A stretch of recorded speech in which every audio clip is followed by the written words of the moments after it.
Welcome back to as told by সেঞ্জিনি। আশা করছি তোমরা সবাই ভালো আছো। আজকে 18 ফেব্রুয়ারি সানডে, এখন বাজছে সকাল 8:30। সবিক আর আমি ঠিক 1 ঘন্টার মধ্যে বেরোবো। আমরা যাব city centre to watch a movie. বেশ কিছুদিন আগে হনুমান বলে একটা মুভি রিলিজ করেছে আর প্রচুর অ্যাপ্রিসিয়েশন পেয়েছে, তো আজকে আমি আর সবিক ওই মুভিটাই দেখতে যাচ্ছি। দুটো বেডরুমই আমার সেট করা হয়ে গেছে। এটা হলো first bedroom and this is the second bedroom. একদম না খেয়ে তো বেরোনো যাবে না, আবার কাল রাতে বিরিয়ানি খেয়েছি, সো হেভি কিছুও খেতে ইচ্ছা করছে না। তাই জন্য ব্রেকফাস্টে আমরা দুজনেই ব্রেড অ্যান্ড জ্যাম খাচ্ছি।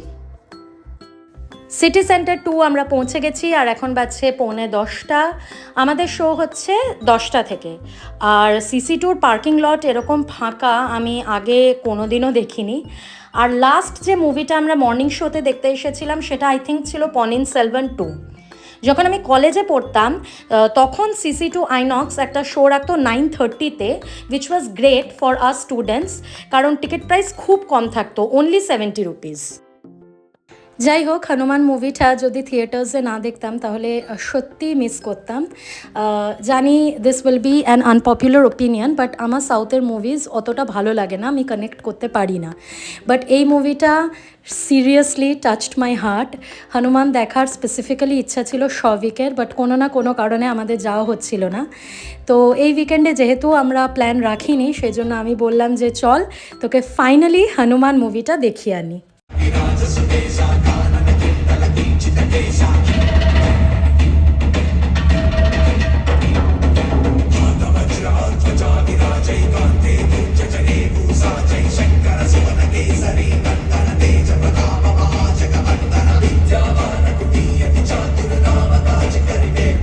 সিনেমাটার ব্যাপারে আমার কিছু বলার নেই, জাস্ট গুজ বাম্পস দিচ্ছিল লাস্ট সিনটা দেখে, মানে জাস্ট অসাধারণ। খুব ভালো লেগেছে। আর 12 জানুয়ারি রিলিজ করেছে, তো হয়তো তোমরা অনেকেই মুভিটা দেখে নিয়েছো, বাট যারা দেখোনি আমাদের মতো তারা অবশ্যই এই মুভিটা গিয়ে চেক আউট করো। আর গ্রাফিক্স ব্যাপক। সেকেন্ড পার্টও আসছে, like all south Indian movies এই মুভিটারও একটা সিকুয়েল বেরোবে, সেটা 2025-এ, তো সেটাও কিন্তু আমরা দেখতে যাবো। obviously and it's a must watch film.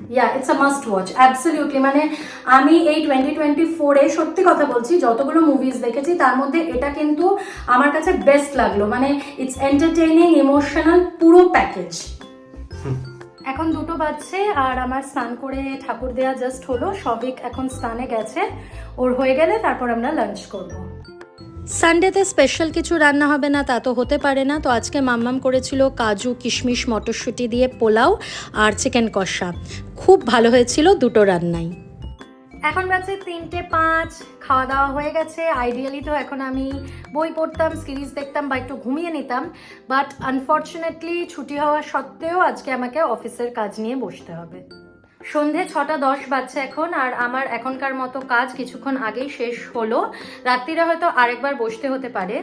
আমি ঠাকুরটা দিয়ে নেব অ্যান্ড দেন আমি আর সবিক বেরোবো। আমরা যাব হচ্ছে মায়ের কাছে। কালকে যখন গিয়েছিলাম মায়ের কাছে তখনই মা বলেছিল যে সানডেতে ডিনারটা তুই আমার এখানে করিস।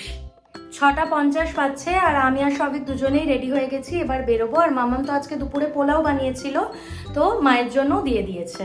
এখন বাজছে 7:40 আর এই কিছুক্ষণ আগে আমরা মায়ের বাড়িতে পৌঁছলাম। তখন আমি মার সবিক গল্প করছিলাম আর এইবারে মা ডিনার বানাতে গেল।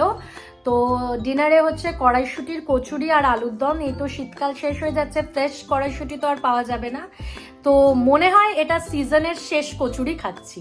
গরম গরম কচুরি আর আলুর দম একদম রেডি। এটা সবিকের প্লেট, ও এবার খেয়ে বলবে কেমন হয়েছে।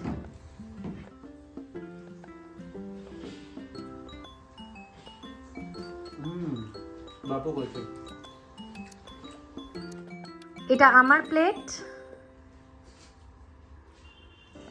অনেকক্ষণ গল্প হলো, এখন অলমোস্ট 9:30 বাজছে, তো আমি আর সবিক বেরিয়ে যাচ্ছি। চলো, তোমাদের সাথে আবার কালকের ভিডিওতে দেখা হবে। আজকের ব্লগটা এই অবধি থাক। যদি ভালো লেগে থাকে please make sure to like and also subscribe.